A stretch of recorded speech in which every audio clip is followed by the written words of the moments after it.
Good evening, ladies and gentlemen, how are we getting on? So today Bethesda released a little hotfix following on from patch 21 a couple of weeks ago, and there are a couple of details here you guys might not be aware of, and a few details that we'd like to go back over anyway that they have mentioned in the past that are worth a little look at. So let's jump in and do this.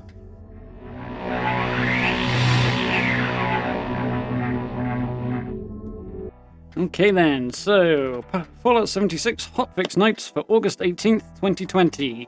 So we're releasing a new hotfix for Fallout 76 today in order to enable the new event, a Colossal Problem, and to apply a number of bug fixes. So, as we've covered over the last couple of weeks, 2 weeks ago patch 21 came out that introduced a whole load of updates and fortifying Atlas, things like that. A Colossal Problem is part of that patch, it is in the game. This particular hotfix is just to enable that and bring it online. They wanted to do a couple of weeks of sort of final testing and tweaking before they actually made it live. So that's the big thing they're doing today. And there's a couple of other things they're doing as well. So the first big thing is, please note, we are releasing this hotfix today for PC versions of Fallout 76, a Bethesda Net, Steam and the Microsoft Store. We are going to monitor some of the changes it contains over the next few days, then apply the hotfix to console versions of the game later this week. So Bethesda did let us know about this yesterday. It was up on the forums, but I suspect a lot of people didn't see that. But this is actually something they used to do in the past, basically prior to the PTS being a thing. They'd release the patch a few days early on PC and basically use us lot as guinea pigs for a couple of days before they then also rolled it out to consoles. I would suspect that the major reasons for that is to do a last bit of testing, and just in case something isn't right, it's a lot easier to pull that patch back off just PC than it is to pull it off everything. So that would be my guess. And obviously they haven't come out and said this or anything like that, but that seems like a logical conclusion to draw. Either way, hopefully by the end of the week everything will be working fine and dandy, and console players will be joining us in a Colossal Problem as well. But that is the situation as it currently is. So we have the update version and the patch sizes here as well. All of these obviously being for PC. Bethesda Net, that's going to take 24.6 megabytes. Microsoft Store, 1.65 gigabytes and 83 megabytes for those of you going via Steam. Strange that there's such a variation, as I constantly say, but it is what it is. So, the Colossal Problem is now available as of this afternoon. With today's patch, we are enabling a new public event, Colossal Problem. You can now venture deep into the heart of Monongah Mine with up to 8 players to take on the terrifying legendary Wendigo Colossus during this instanced encounter. Please note, to begin a Colossal Problem, players must first drop a nuke on Monongah Mine in the Savage Divide. It's northwest of the Savage Divide. So, check out the Update 21 patch notes to catch additional event details, which we'll throw down in the description if you want to have a bit of a longer look. But, in general, the key points about this are you simply have to drop a nuke on Monongah Mine to begin the event. There is also a sort of lead-in mini-quest to this, so that you can get a bit more context and have a bit more of the story of Monongah Mine and what's going on there and who this legendary Wendigo Colossus is and so on and so forth. So that's not actually necessary to do. You can just drop the nuke, or if you're not the person dropping the nuke, you can just go straight on and join the event once you see it pop up on the corner of your HUD or on the map, as per usual. So if you don't want to do the quest, you don't have to, but I would probably recommend you do run through the quest, just so you can get the context and get the full story, because these things are interesting and, yeah, worth a look. So, as regards that, once we've enabled the Colossal Problem, you'll be able to meet Maggie Williams in Foundation to learn more about Monongah Mine and begin the side quest, Something Sentimental. Unfortunately, the entrance to Monongah Mine has become blocked. You will have to blast your way in by dropping a nuke. After launching your nuke, the public event icon will appear on the map, and all players receive a notification that a Colossal Problem has begun. If one instance of a Colossal Problem fills up, a new one will begin so that more players can start the event. So if the event is running and 8 players join, that's fine, but if more than 8 join, then a second instance of the event will run simultaneously with the initial one, allowing extra players to join the extra event so that everybody gets a chance to be involved, and it's not just capping out at who gets there first into that first 8 slots. So, great little way of approaching it. Once inside the mine, you and your event mates will have a few minutes to prepare. The challenging encounter is tuned for characters who are level 50 or higher, and we recommend teaming up with others. Once the prep time ends, you'll drop deeper into the belly of the mine and begin the battle against the towering legendary Wendigo Colossus and some of his closest friends. In addition to enemy creatures, stay alert for other hazards like falling debris and a massive drill. If you topple the event before the timer expires, you'll be rewarded with some loot, XP, caps, treasury notes, and a chance at new themed items for your camp. Some of which can already be seen in the build menu if you have a little rummage around. My personal favourite being the Wendigo Colossus totem that's kind of got a bit of colour to it, and it's got 3 heads on it, and it's very, very cool.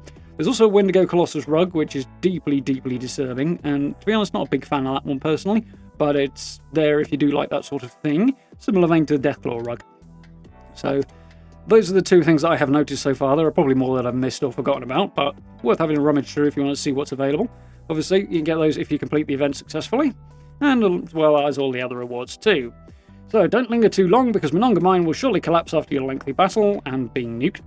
Find a way out of the mine in time, and you will escape with your life, and if you don't, you'll get squished. So there we go.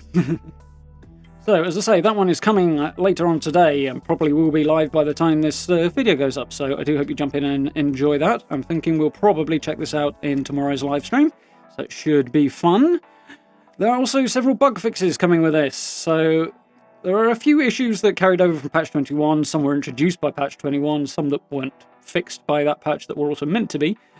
Some of which are being addressed here, not all of them. Some of them will have to get pushed to the next patch. It's the way these things go, fixing these things, investigating and so on. It does take a considerable amount of time. I shudder to think at how many lines of code they have to wade through to find these issues and correct them and test them and so on and so forth. So yeah, these things take time, but we have a few bits and pieces nonetheless that they've got sorted, so we don't have to wait for it, which is great. So, as the list is short, let's go through it. So, bug fixes, allies, the Settler Forager, that very weird old man. Players can now correctly receive daily quests from him, so it's been an issue for some players. I don't think everybody had the problem, but I know quite a lot of people did, that for some reason he wasn't issuing daily quests. Now he will. You can go and find those legendary items. So, camp and workshops. This one came with the patch, unfortunately. It was a problem introduced with it. Bethesda specifically changed a couple of things about the building system, placement of foundations being one, and removing the ability to have floating walls being another. These were deliberate changes, but unfortunately there were some side effects from this as well, which were unplanned changes. Now the deliberate changes, as I've just mentioned, those will be staying. There will still be no floating walls, unfortunately, anymore, which is kind of inconvenient, because there's a few builds I've done which are based on that premise, so a little sad about that myself, but from what I understand, players were using it as an exploit to cause various problems that they shouldn't be doing, so that is what it is. However, the big problem that was not intended was that, as a side effect, you were no longer able to swap out doorways for blank walls, which meant you could no longer double up walls and have wallpaper on both sides. Upon further investigation, as we discussed last week, Bethesda concluded that wasn't part of the plan. It was an unintended side effect, and they did say they were going to be rolling it back even, and that is going to be one of the features of this patch. So players can now correctly replace solid walls with doorway walls when building in their camps. So, as promised, that should be effective as of this afternoon. For PC players, for those of you on console, obviously you're going to have to give it a couple of days. Unfortunate, but it will be coming with the patch, assuming it doesn't blow off and take our eyebrows with it. So, they've also addressed an additional camp budget exploit related to small generators. So, I have no idea what this is, because I don't generally go into looking for budget exploits.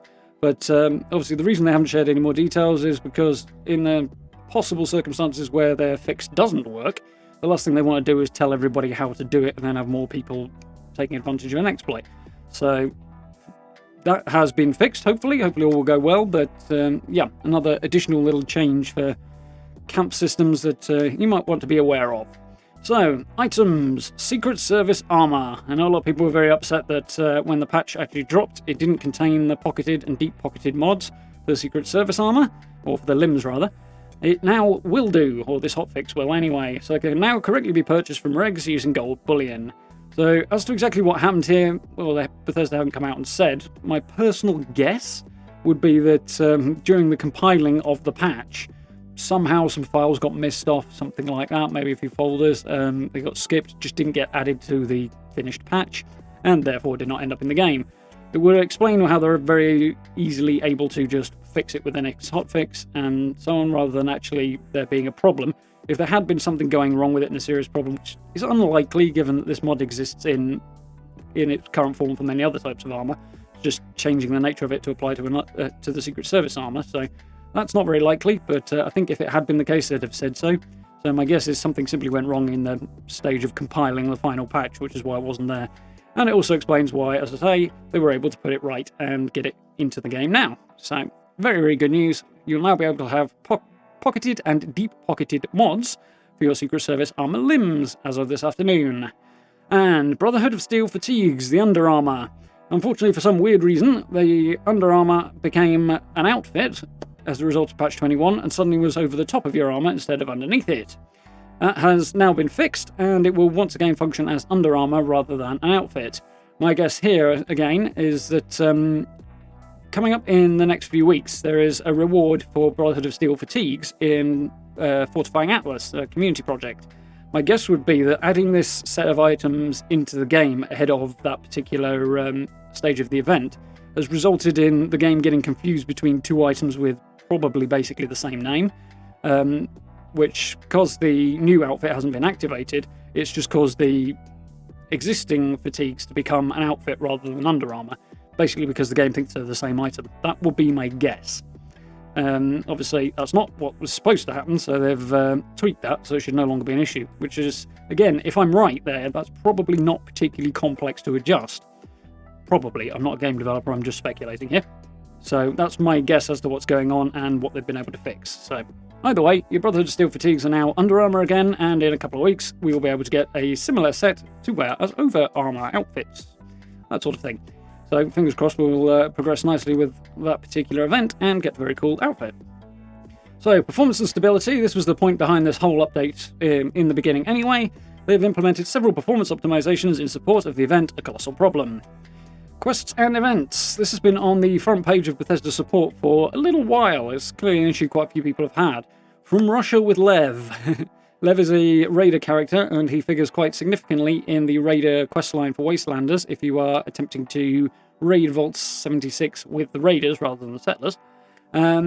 This particular quest, you have to enter a particular location, specifically Spruce Knob Boat Rental, the shop thereof, and for some reason in recent weeks that has not been possible. You haven't been able to get in there. This particular patch now includes a fix that will once again allow you to continue with that quest line, which is very good to have. And finally, user interface. The player's camp icon now correctly remains visible on the map after equipping the Future Tech Camp Module skin. So that was a reward from the Legendary Run. It's kind of an orange-themed skin for your camp unit. Previously, as a couple of you guys have mentioned to me actually, the camp unit, once you equip that, disappears. Your camp disappears from the map, even if you've got player vending on, and then you can no longer find it. So, kind of a problem. Now they've fixed that, and it should function as intended, which is great. So, short and sweet, a few cool details here, a couple of things that should have been in last week's patch that have been, or the week before last rather, that have been added into this hotfix so that they are as they should be. A couple of issues being rolled back, which is always good, and addressed, which are very, very welcome, and a couple of other fixes that, fortunately, we don't have to wait until the end of September, start of October, which is the likely time frame for the next major patch to get those particular updates and improvements in the game, so that's wonderful. And I say it's likely going to be end of September, start of October, because the 15th, I think it is, the Legendary Run ends. Where's my mouse gone? Let's find out. September...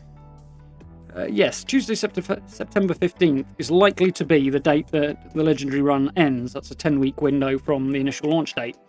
Bethesda have said before that there will be a couple of weeks of downtime between the end of the Legendary Run and the start of the next season, which is called Armor Ace and the Power Patrol, available on the test server at the moment.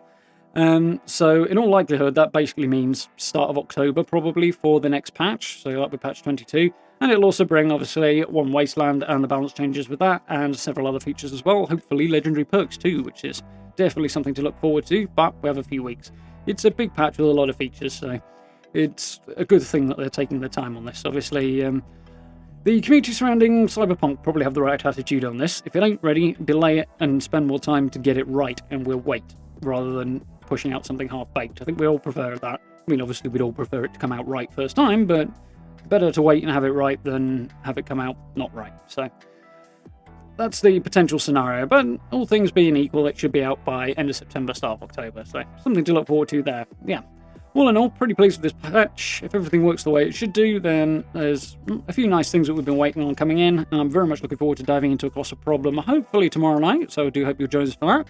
And for later on this evening, we're going to play a little bit more Horizon Zero Dawn, so can't wait to do that. Very much enjoying that game, looking forward to getting into the meat of it now, so should be good fun. I do hope you'll join us for that this evening.